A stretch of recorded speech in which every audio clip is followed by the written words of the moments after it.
Well, hello, everybody, and welcome to Boss Rush. Woo! Okay, we are off to a rocky start coming back from GDC. We're waiting for Susan's webcam to actually kick on so I can see her. Dean is going to be joining us a little bit late, and Mark is out sick. He said his voice sounds like a broken glass. So we're going to let him rest those vocal cords with those dulcet tones. And we're going to go ahead and jump right in. My name is Chris Melisinos. I am the host of Boss Rush, of course, every week here. And right now I'm by myself. We're just back from GDC. What an incredible week. Last week, we have a lot of news to go ahead and discuss. And, one of the things I love to do every GDC, because it's important to remember where we were and that we were in good health and we had the opportunity to be there together, is to make sure that we are grabbing some photos while we're there. And that's what you see in the loop. Oh, right over here.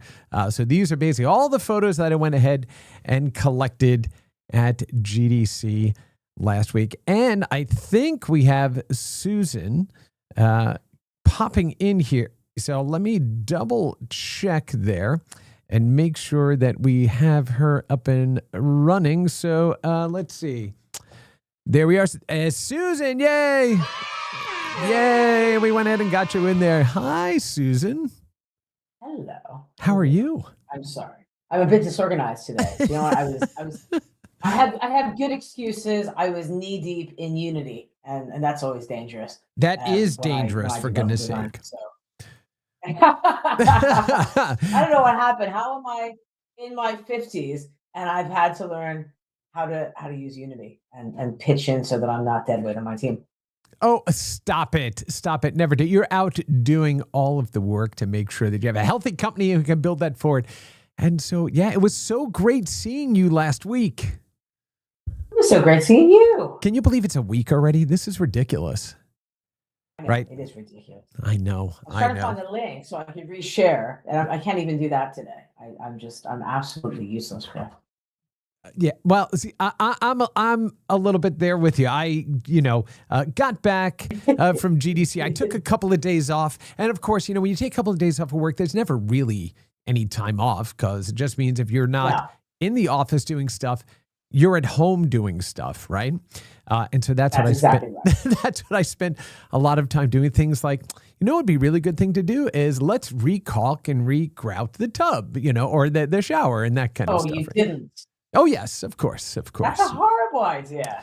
No, it's good every once in a while to work with your hands like that. You know what I mean? Right? To get that done. But we're back. And of course, then I decided to update. Oh, let me update all the drivers and all this stuff because Windows is screaming at me. And then it borked all of the audio settings, everything else. So I was scrambling up to the last couple of minutes. But it would not be a boss rush without some sort of nonsense. Work properly. Exactly. So, let's go ahead and pop into the chat here and say good morning, everyone. Good afternoon. Hey, all. You're never totally alone on the internet. That is exactly right.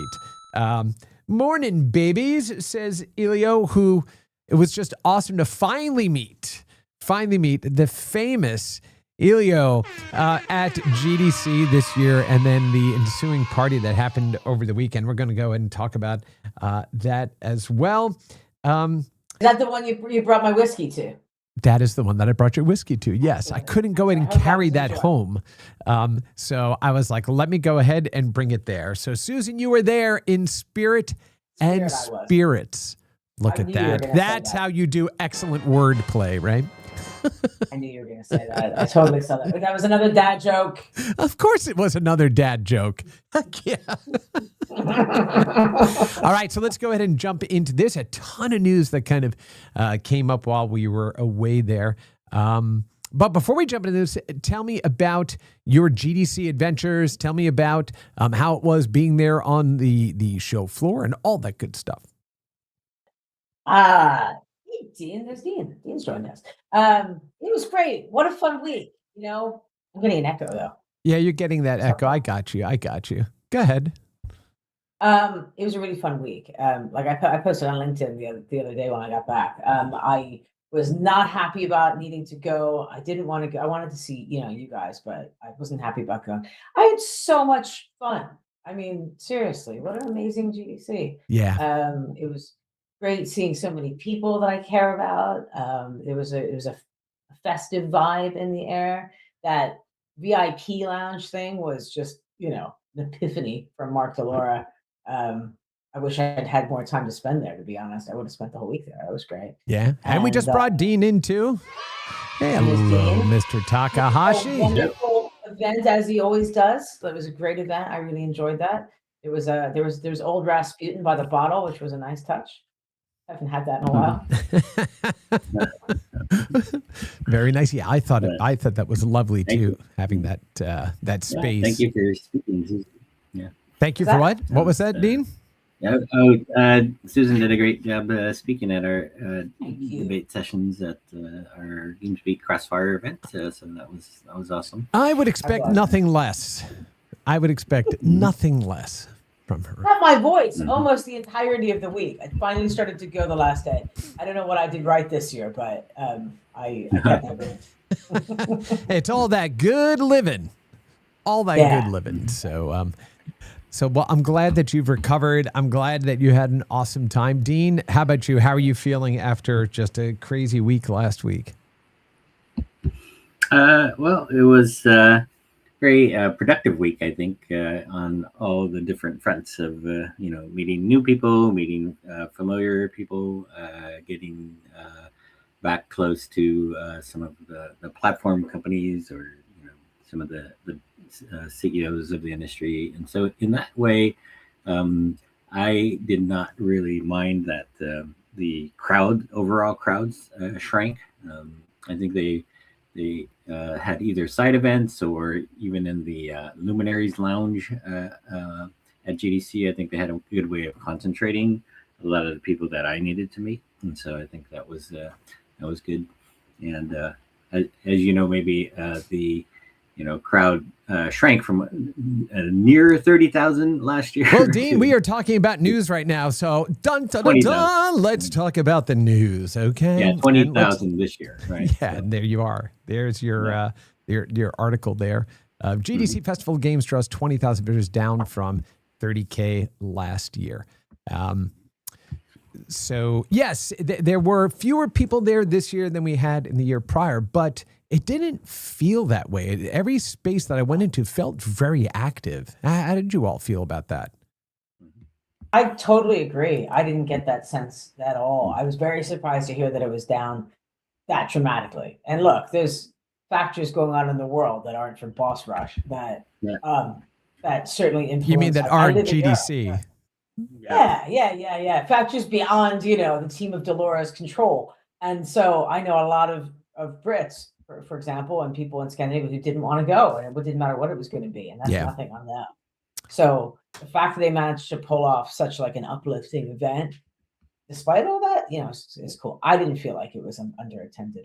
I didn't feel like that last year either when people said that. Yeah, I think that the parts where they tried to concentrate a lot of people really are more noticeable, where there weren't as many people, right? I think the ballpark event, and then the show floor itself being smaller, the awards audience being smaller, so you could see it there in those places. But yeah, all you need to do is really meet the right people, and I think in that way, GDC is still a great place to do that. Yeah, I think also the nearly 30,000 number, I don't believe was very accurate last year, and so maybe it's not as far down as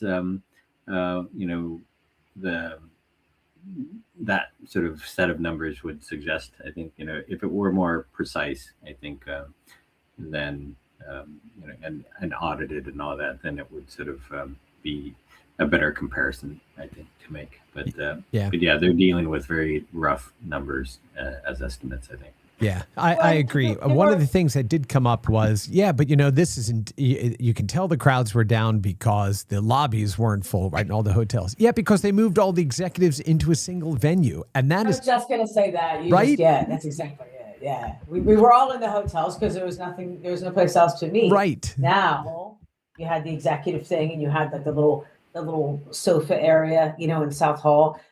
So there was still the crowd that didn't buy a pass and went to the hotels. But I think that was cut into by the people who decided to do the VIP pass. Right? Yep. And of course, on LinkedIn, what happened to our feed right now? It froze, right? But now I'm telling people to go ahead and refresh that page because, it's LinkedIn. I don't... there we go. Okay, now it's back and rolling. Yeah, I mean, and again, that was the thing, right? There was everybody concentrated in there, which meant they were more productive meetings because you weren't trying to get all over the city, right, to all the different venues. So that was, really wonderful. All of the sessions, because they now included everybody that would normally have just gotten an expo pass, were able to go into sessions. Session rooms were packed. West Hall was packed. The show floor. Here's the thing to remember too. Moscone North and South can house 70,000 people. Okay. Okay. Then when you add West Hall, you add another 30,000 or so on top of that, right? So literally 100,000 people across all those venues.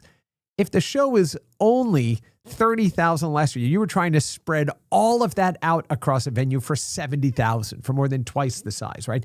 And so I think by putting it back and those spaces into one hall, I think made it so much more interesting because you could see everything that you wanted to. Alt Control GDC, which is my favorite area of the show every year, and just some amazingly creative, always creative games were running and operating there.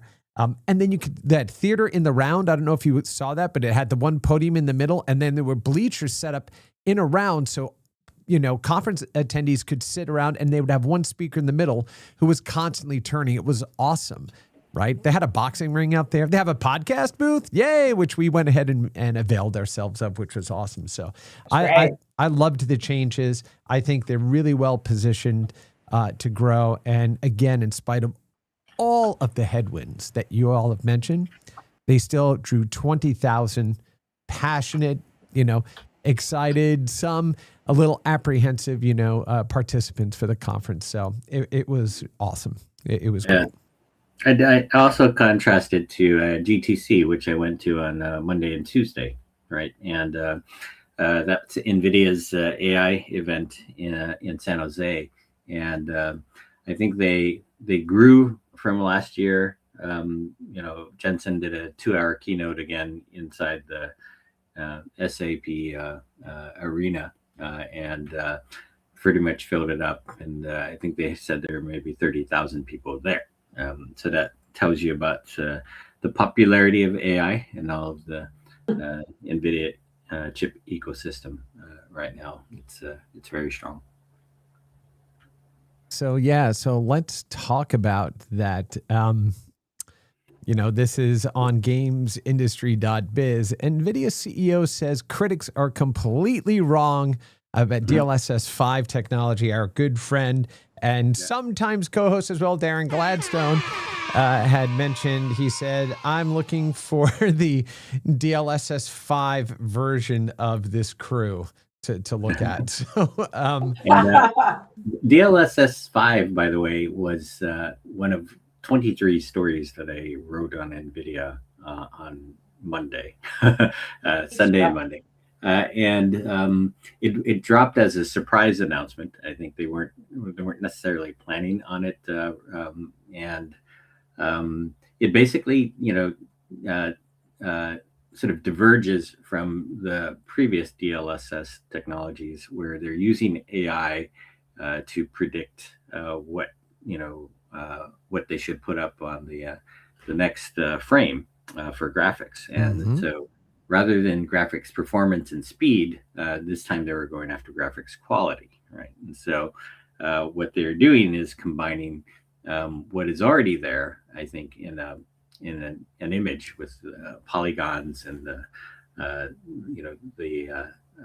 sort of set level of lighting and shadows, and then trying to enhance it with Gen AI that on the fly will sort of highlight the different shadows and lighting in a better way, and then also add in details that aren't necessarily there.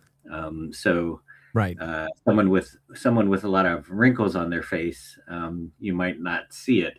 But one of the examples showed a woman's face with just a lot more detail on her face and wrinkles. Right. And they're not changing any of the polygons, but the textures are different. Well, that's where the point of contention is because they said they weren't, but in fact, they are changing some of the geometry underneath. Yeah. So what they're not changing the geometry is what they said. So Jensen said everybody's completely wrong in their interpretation of how this technology, they think this technology works. But what they are changing is more what's on the surface then, right? And so what's covering up the polygons. So I'm a non-technical guy, so that's my understanding. Right, but in this article, NVIDIA engineers were saying to me, right, that people are misunderstanding. Yeah, and this is where they need to clear this up, right? Because in the article here, the quote from him is, well, first of all, the critics are completely wrong. The reason for that is, I explained very carefully, DLSS 5 fuses controllability of the geometry and textures and everything about the game with generative AI. So I think that's where some of the confusion controllability is. Of textures, though, is what the developers have already done, what they've done with the game, right? So he's correct in that, like, the combination of controllability and something more freeform is combined with the Gen AI, right? But what they are contending is that they are not changing artist intent because they are not changing the polygons, right? So that's. Yeah. I think that's where some of the confusion. That's one of their clear statements.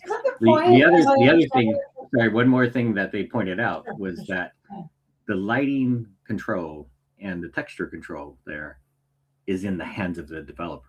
It's not. That's what I was going to say. It's not NVIDIA that is going to overlay all of this all over all of the games, right?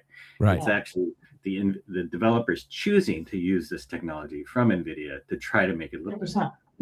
Does it look better? Like in some cases, I think you could say, this looks slightly different. Like, despite what NVIDIA said, the woman's face from Resident Evil Requiem, it does look like a different face.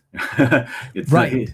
It's slightly different in like her nose is not exactly the same. Things like those little things like that, which the AI is doing to, enhance an image, does look different.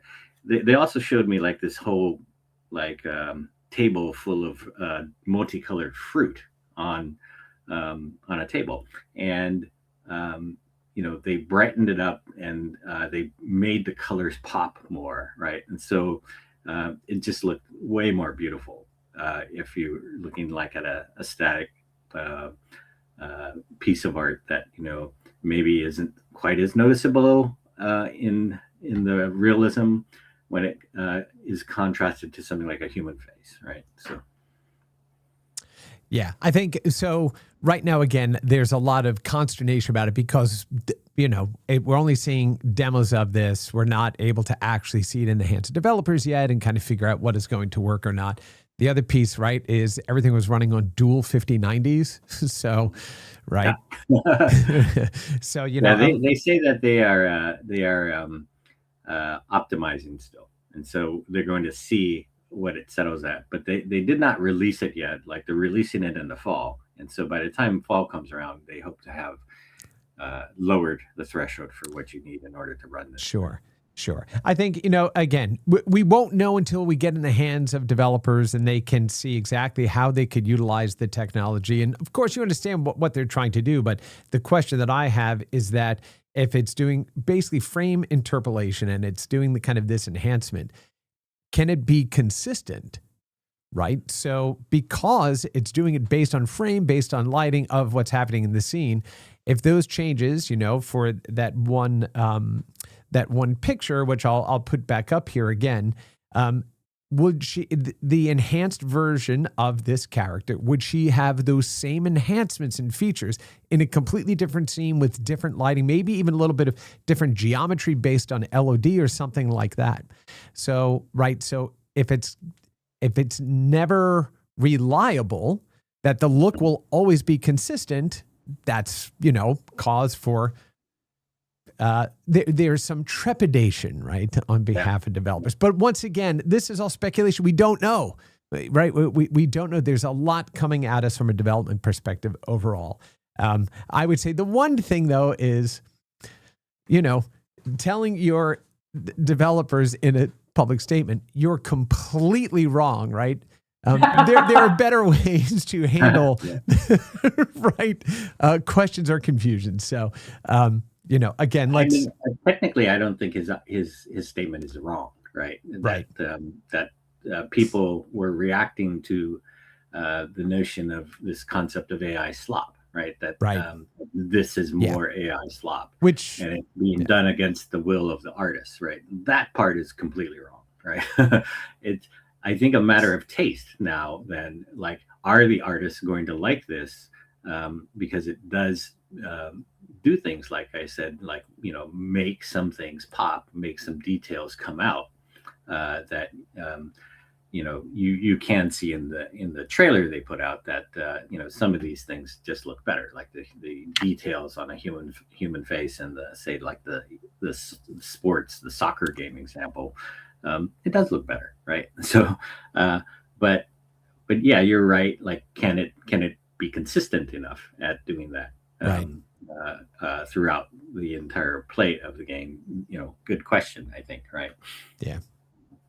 I don't think being combative is the way to get the industry excited about what you're doing in a time when people are confused. And I think that we need to be careful with our messaging. And I'm 100% supportive of anything which gives developers tools to do stuff. Like Mark Delora just chimed in there in comments to say that it's just about, is it the developer doing it or is it the user doing it? And those are two obviously really different things. And so, like, there's all kinds of sort of ways that this can be sort of memed in a propagandistic way by people who oppose AI. Oh, they've been coming fast and furious, man. And so I would love to see the discussions take place on this technical level. Yes. It's higher than the level I can understand, right? Agreed. But I think the technical discussion is sort of the more interesting one. And it would be consistent with, like, the 22 other announcements that NVIDIA had at GDC were really all about, like, the incredible momentum that AI has in the industry. Like, in the course of 6 months, or was it even 3 months, I think NVIDIA has insight into $1 trillion worth of orders for its AI chips, right, through the end of 2027. Just some short months ago, that was $500 billion, right? Yeah. So there's a certain train here that is rolling that you can't hold back, right? Right. There is a whole lot of concern that people have about the loss of jobs for self-driving cars and with humanoid robots. There were 110 robots on stage with different prototypes of robots that were on stage with Jensen. His argument quite often is that we have shortages of key workers in all of the spaces, right? In manufacturing, in truck driving, in industries that are vital for logistics, manufacturing, et cetera. Right. And that these robots will be able to fill the gap, and they won't completely replace humans, but none of those industries is out screaming and getting as upset about that as gaming is right now. And this is a relatively small thing for gaming, and I think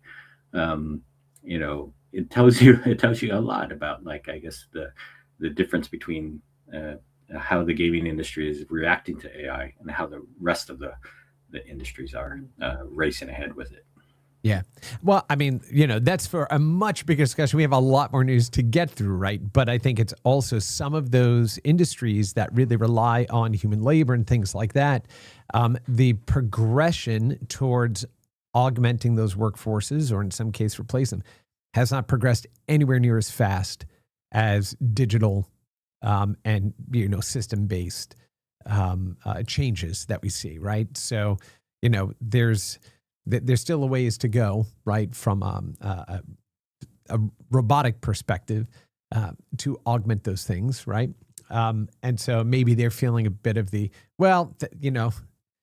we'll address that when we come to it. But no doubt, this is the fastest growth ramp of disruptive technologies that we've really ever seen since the web first fired up, right, in the mid-90s.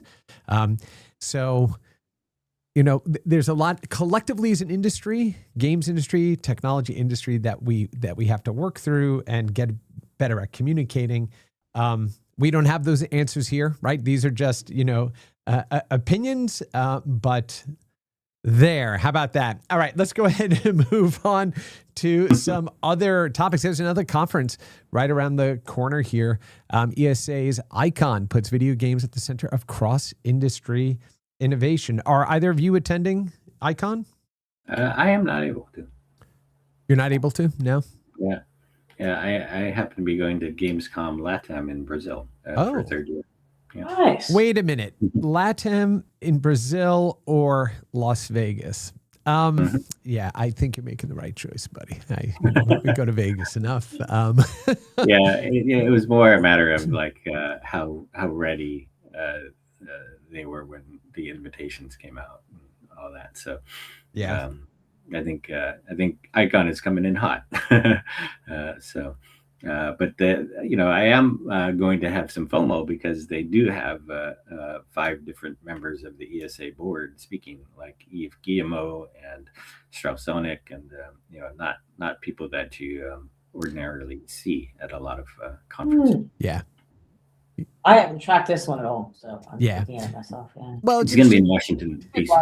Oh, wait, I'm sorry. It is going to be in Vegas. It is in Vegas. Yeah, they are located in D.C., stone's throw from here. So if you need me to go down and have meetings there, happy to do that. So this is, with E3 gone and some of the things that they tried, right? This is kind of the ESA coming back into a conference format that kind of fits the real charter of the ESA. So, great that they're doing it. Great conversations to be had there. Unfortunately, I'm not going to be able to attend it either. We'll see. I don't know if I'm going to be able to attend it. We'll have to wait and see. It is focused on the exec crowd for sure. Right. It's not trying to be another E3 for sure, where they get 50 or 75,000 people, right? Yeah. Is it more like it's trying to be a dice? It looks a lot like a dice.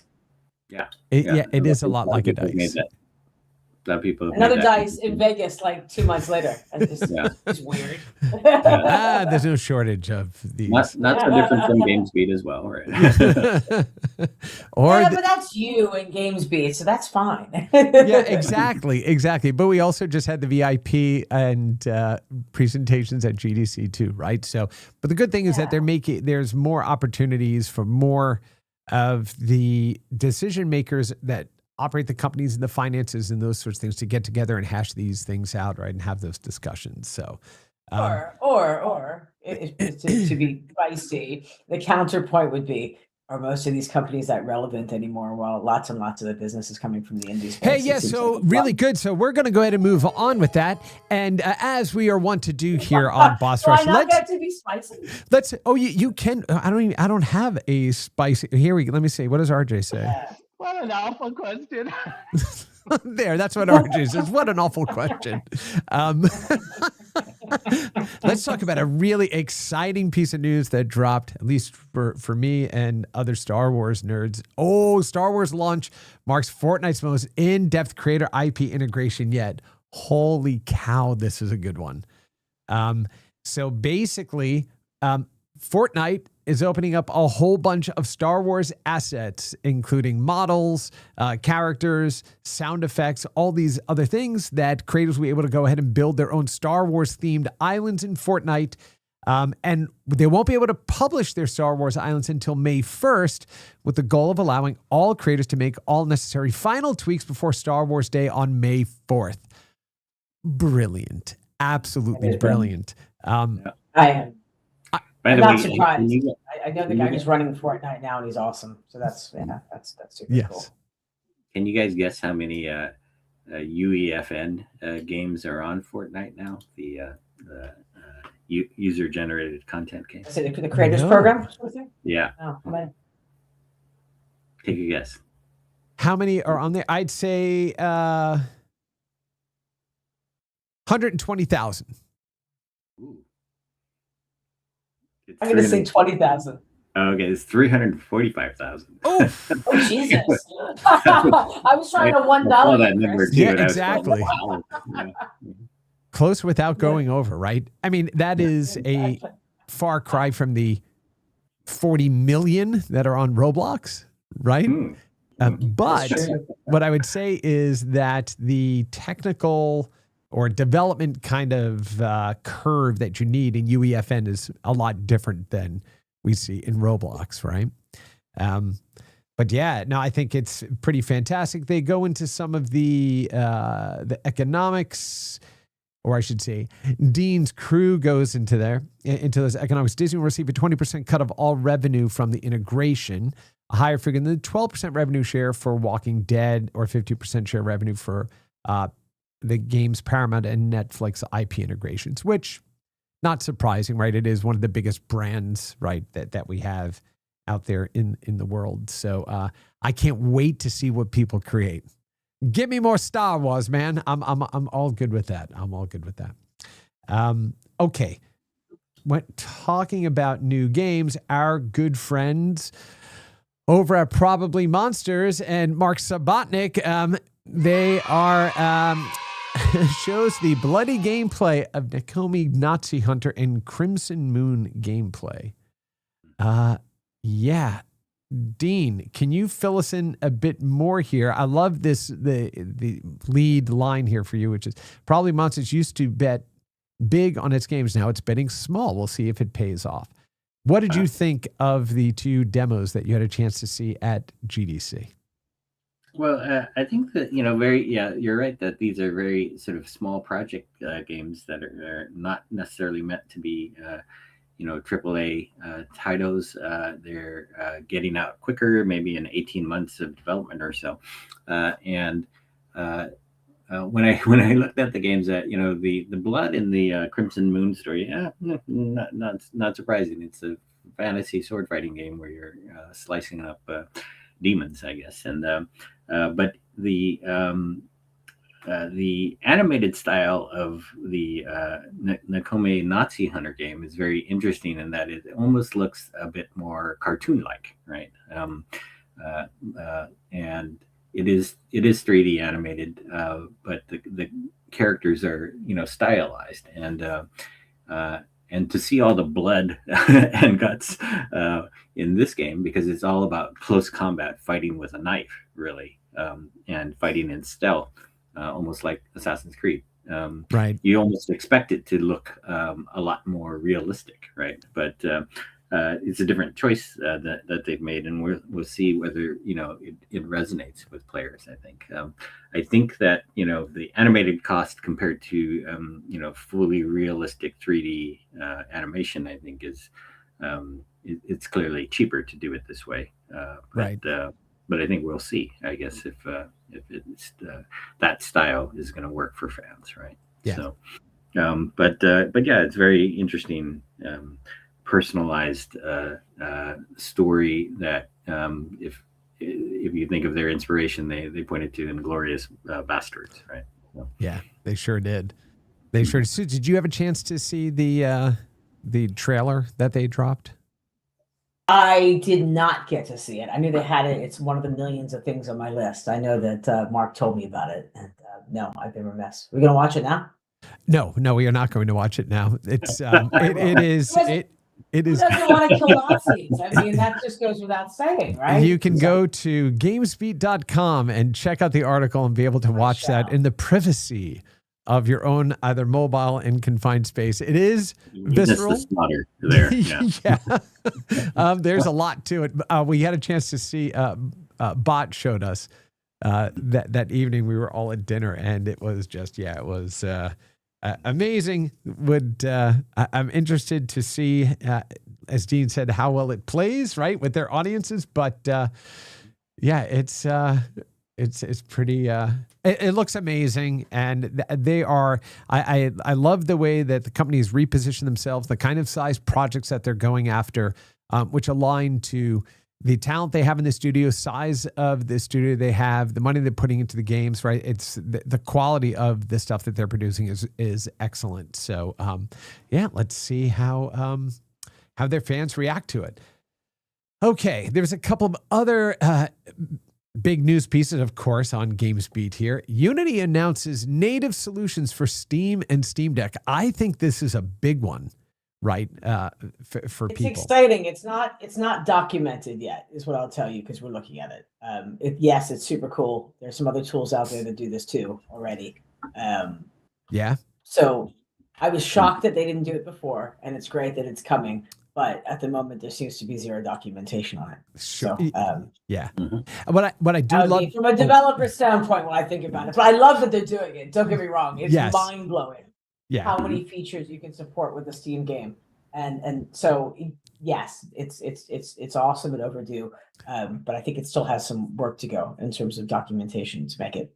For sure. And I think this removes one additional layer, right? That will increase performance on a device that's been around for a couple of years, right? Because you're not going through Proton anymore, right? To go ahead and do that. So now you can actually deploy directly to the Steam Deck. So, the Steam Deck, I think when we look back on this era of gaming, I think the Steam Deck will have done more to democratize game distribution than just about any other piece of technology within its era, because it really gave a shot of adrenaline to the entire Proton community, right? So now we had this abstraction layer between Windows and Linux that allowed you to take your Windows games and all that development work and make it work here. This is a step further down the chain, right?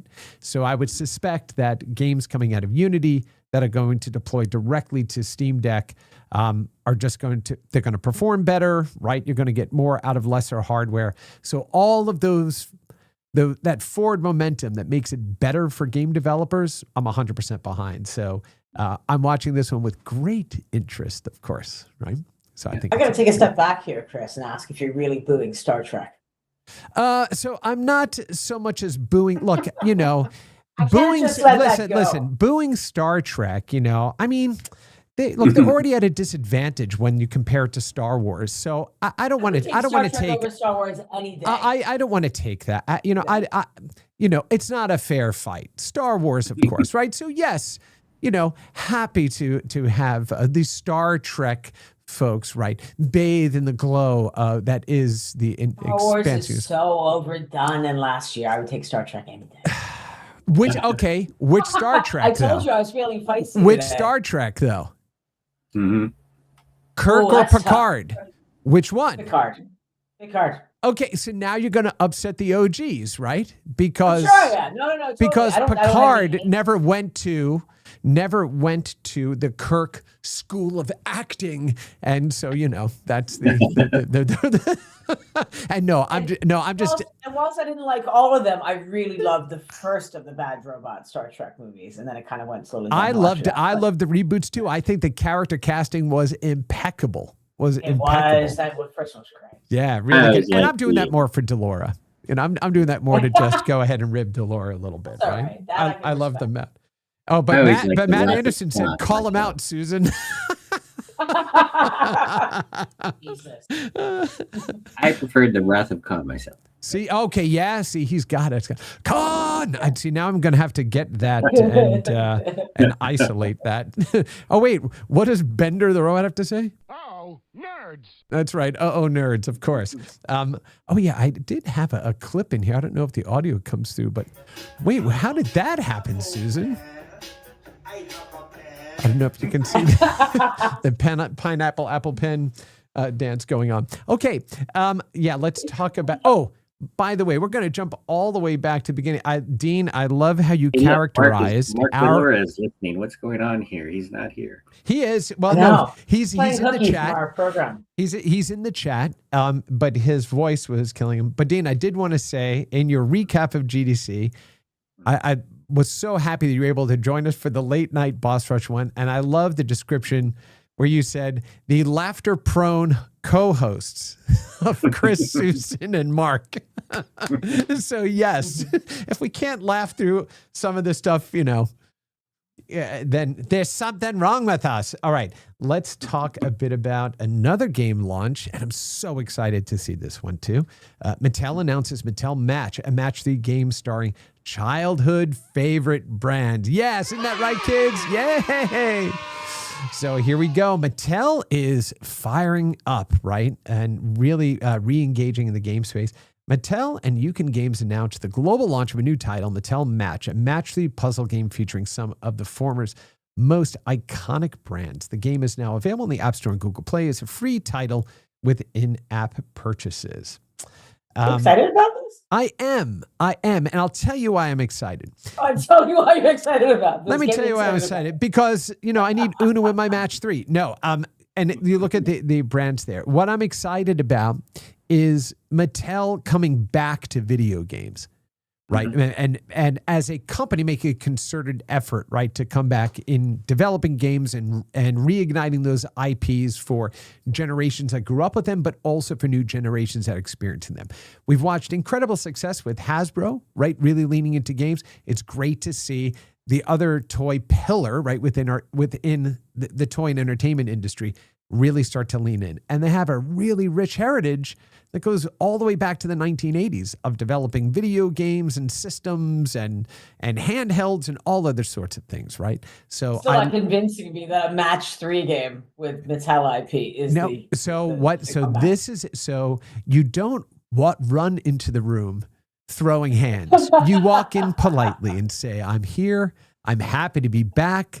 And this is, I think, just the tip of the iceberg for cards for you to match. And I think the week before too, they had the Fortnite and Roblox versions of Uno that also debuted. And so I think for them, their history is different. Really, I think their big boom opportunity came in the wake of the Barbie movie, right? And so after the Barbie movie came out, they then had the capital, I think, to really kickstart a return into gaming, right? And so Mike Delot left during that transition, but right. I did a fireside chat last week at GDC with Marcus Leocides, who's the head of gaming there now, and yeah, they're looking at coordinating. So like their next major movie coming out is the He-Man movie this summer, and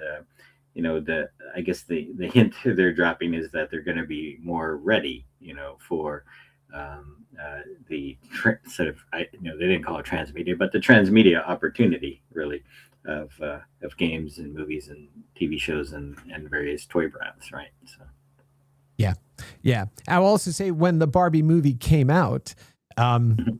I went ahead and did a rewind episode where I played a bunch of old Barbie video games. So you can go on the AWS for Games site or channel on YouTube and watch me play a bunch of old Barbie games from CD-ROMs that my daughters grew up with, and got my pink Barbie shirt on there and celebrating the majestic era of Barbie video games by Mattel. So yeah, my daughters were into Barbie Horse Adventures. Buddy, I got it. I got it right here. I also have here's a Matrix style. Look at there we go. There she is. Look at her jumping through some sort of VR thing, and I think this is Horse Adventures Mystery Ride CD-ROM, buddy. And I played on original hardware that I looped through just to make sure that we could recreate the magic of those Barbie games. So yeah, happy to see Mattel really jumping back in. Okay. I have another one that popped up, and I love hearing from this leader in our industry. Take-Two's Boss Zelnick says it would be unfair to put ads in premium games. I have found him to be a highly pragmatic CEO and knows how to, build the right environments for, for world-class talent to come in and play or build rather. And he said it would be unfair to have in-game adverts within premium titles. Strauss has not been watching Hulu much, right? Subscription service with ads. Yes. But Amazon Prime too. You have to pay more if you don't want ads. You still pay. Yes. So how do you feel about his statement here of for titles which you've paid $70 or $80? No, we have some limited advertising, said games like NBA 2K, Susan 2K. Because it fits with the vernacular. You want to see advertising in a stadium because you would if you were there in real life, but that's not a big economic contributor. So how do we feel about the notion of in-game advertising in premium content like that? I agree with Strauss here. I think I'd be pretty annoyed if I spent $80 for a game and there was ads. There were ads. Dean? Well, I would say yes to that as well, although I am not so annoyed by in-game appropriate ads that fit within the context of placement sort of stuff, you mean? Of a world that has been created. So it's kind of, weird to see some very, contemporary or even futuristic games with no ads across the landscape, right? And you go like, oh, that's not realistic. there should be billboards and billboards everywhere in this Times Square like place, right? And so in that context of the in-game advertising, I think I'm actually okay with. Just commercials that sort of interrupt the gameplay, not so good, right? Yeah. No, I think that's in keeping with what Strauss said. It's just like in the sports games. That just adds authenticity to it, And just like there are films that have made a business around doing really subtle, not always, but sometimes really subtle product placement, watches and mobile phones and things like that. I think that kind of stuff could have a place in games where it just adds something to the world. Yeah. As opposed to cutting in, making you watch an ad like a mobile game. Yeah. No, look, I completely agree. There's an appropriate place for ads, and I think advertising is also used as currency, right? Where somebody may not be paying as much or is willing to go ahead and trade, right, their attention, which is a currency for that. Goodness, I'm so hungry. I need to get some Nabisco honey-made graham crackers here because I'm a little hungry right now. Not that there would be a product placement or anything here. No, but here's a question. Hang on, let me ask a question off the top of my head. Would you, as a gamer, like to have the option to watch ads in return for a reduced price game? So maybe that $70 game is now $25, but you agree to watch an ad now and then. That could be interesting. Not that you had to, maybe not even as default, but where you have the option. For someone who can't afford it, especially in this economy. I wonder if that's an interesting model. Yeah, I don't disagree with that notion at all, right? And there are different types of ad formats that we can play around with to understand what works. Obviously, in mobile, that was the de facto, right? It's I'm going to watch an ad, I'm going to earn things. We didn't see it in principal products. I think his point of saying $70 or $80 games, no, you've already paid the tax, right? So you shouldn't have ads in there as an economic lever, especially at that price point and given the expectations of the consumer. But I do think, there is an opportunity to explore what advertising can mean, right, in other content. And then content where you have natural breakpoints. Think about something like the You Don't Know Jack series of games, right? It's like prime for a commercial to sit somewhere in there because it's a game show, right? So, it'll be interesting to see how that happens. All right, there was another article that popped up that, Dean, you all covered, which was Main Gear drops 30 systems as a limited gaming PC, limited edition Crimson Desert gaming PC. This thing looks amazing, absolutely amazing. And I know Simon Pullman is talking about just how incredible the game is. He said that he skipped his workout this morning So he could go ahead and jump into play and said it was like the greatest opening in any game he thinks he's ever played before, right? So I think these are going to sell out 30 systems. Main Kira is creating for Crimson Desert Tribe. Have you played good things about the game? Yeah, I played different parts of the game in previews. I have the code as of this morning, really to get my teeth into it yet. But yeah, it is a massive game, right? And you jump off, right? It's like jump off these things in the sky, and you can land anywhere in the map. And every like as you're flying down into the space, like everything seems incredibly well done graphics, right? And so and then I guess the basic premise is you can land anywhere and you will have an adventure to play right there, and people or enemies to hack and all that, right? So it's very well done for sure. And I guess just how big is this game going to be is a very good question now, I think. But look at the specs on this thing. $44.99 for the system. An AMD Radeon RX 9070 XT, Ryzen 9 CPU, the 9850 X3D, 64 gigs of DDR5, 2 terabytes of storage, all the things, right? So it's going to be awesome for real fans of the game. It's a beautiful looking machine. But here's what I thought was super interesting about Main Gear's site and where we are right now in the world of games. So here's their Rush Crimson Desert Limited Edition. They have a series of games systems pretty interesting called Quick Ship Gaming PCs. So already pre-built, ready to go, solid gaming one. Here is the one that got me though. Bring your own RAM PCs. Right. So they're saying you find a deal on some DDR5 or have your own, we'll integrate it into your PC for you. That is where we are when it comes to the scarcity of RAM right now is Main Gear making systems that say, we got no RAM to sell you, so bring your own and we'll integrate it for you. Yeah, the last figure I had was that the RAM prices are up 90% in Q1, right? And that's up on being 50% up in Q4, right?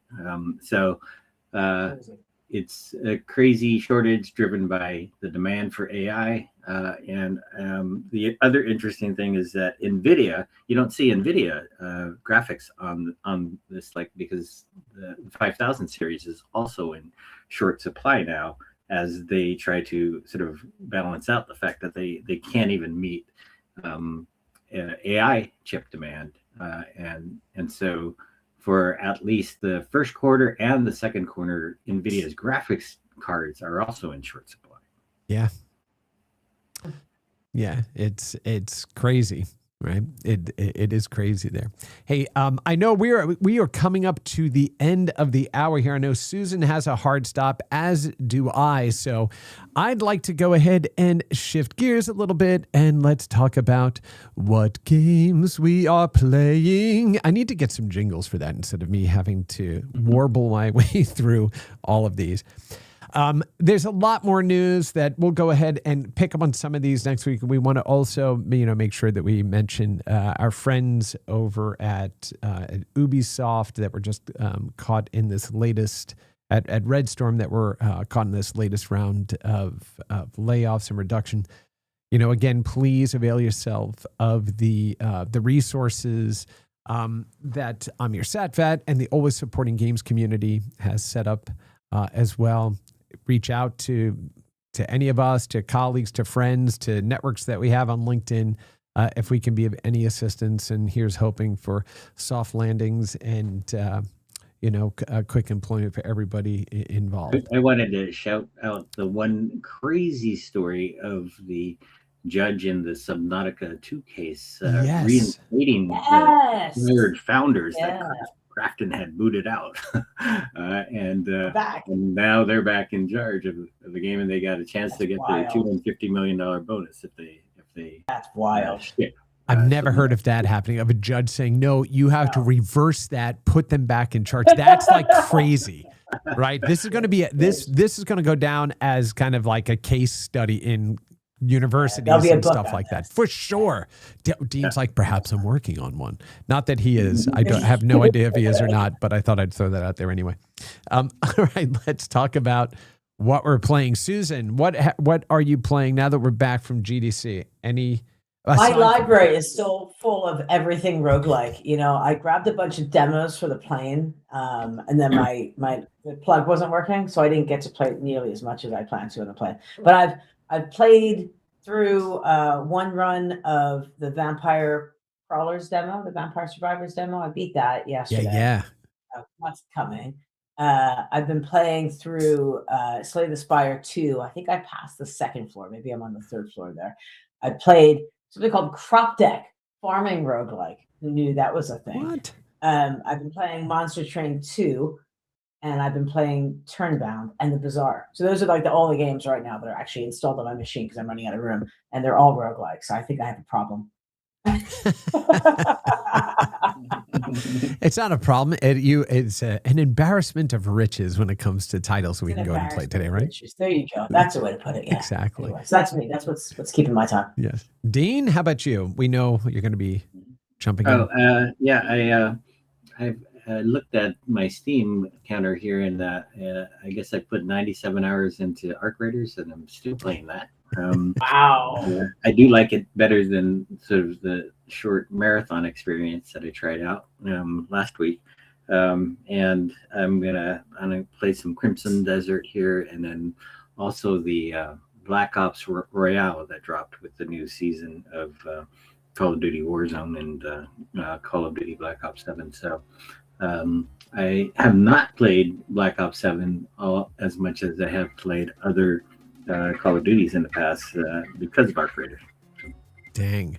Yeah, I'm actually going back. I said dang, by the way. Dang. So I am going back. There was the sale on Nintendo Switch 2. I picked up Hogwarts Legacy, the Switch 2 edition. Nice. And here's the trick. Go buy the Switch 1 edition, and then you can upgrade to the Switch 2 edition for $15. And in doing so, it will only cost you $25 for the game versus the $35 that they're charging. This just save yourself $10. So you go get the Switch 1 version, then you pay the $10 right now on sale on Switch. Then you buy the upgrade for $15. Boom, $25. You get the Switch 2 version, and you get to keep the Switch 1 version as well. So you get both of them.